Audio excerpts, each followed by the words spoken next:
Time now for our CBS 21 News Political Insiders. Tony May, Charlie Giroux joining us live in the studio tonight. Hi, guys. Good.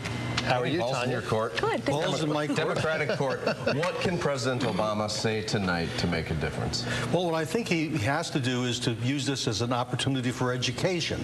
He has to tell people the good things that are happening that we're not noticing because we're so busy watching Republican presidential debates and hearing all the bad news. The one thing about the debate process is he's not getting a chance to put the positive message out, which is that there are more than 3 million people back to work today who were among the 8 million who were out of work at the beginning of this recession. So we're on the move on the positive track. People just aren't fully aware of it. Is that the track, Charlie? Well, I mean, the shining accomplishments of the Obama administration won't take long tonight. And I'll tell you 3 things that you won't hear about. You won't hear about Solyndra.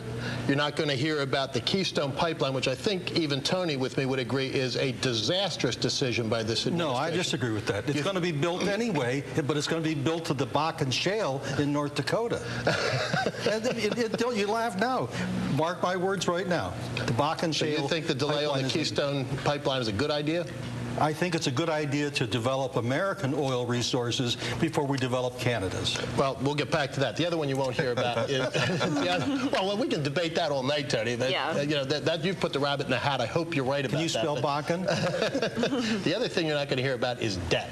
The fact that the nation has now passed the $15 trillion debt mark, nearly a 40% increase in the national debt under this administration. We have now gone past the point where the national debt is greater than the gross domestic product of this nation every year. It is simply, absolutely, fundamentally unsustainable. And I think we passed the point, Tony, you may agree, you may not agree, that we can't keep blaming the Bush administration. I mean, Obama's been in office for a good while now, and there's some responsibility that needs to be taken for both the good and the bad. And I think that blame in large part goes to an obstructionist Republican leadership in the Congress of the United States. And you can't deny that that's true, that they're opposed to almost everything that the president has done. If the president said tonight he wanted to cut $5 trillion, they'd oppose him. See, Toomey and Casey are going to sit next to each other. Well, yeah, this is the nice part. I mean, look, the nice part of that tonight is, you know, it's the perfect setting, you know, beautiful room. The president will walk into great applause. Members from the opposite side of the aisle will be sitting next to each other, holding hands and singing Kumbaya.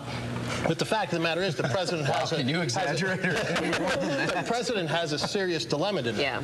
He wants to attack Congress. Is he going to do it with them sitting in front of him? And the fact of the matter is, it's not a do-nothing Congress, it's a do-nothing Senate. The House has sent over to the Senate bill after bill after bill. John Boehner said over the weekend it was 30 different jobs bills, all of which are languishing in the Democrat-controlled Senate. When was the last time the Senate even passed a budget? Tony? No, I agree with Charlie that the 60% rule for passage of bills in the Senate has changed the nature of how the majority can't rule in the United States. It requires a 60% majority, and that's very hard to get. It would be hard to get in the Senate even if it was all in one party. Okay, we're burying it, and I want to get to it. Romney's tax returns. Yeah.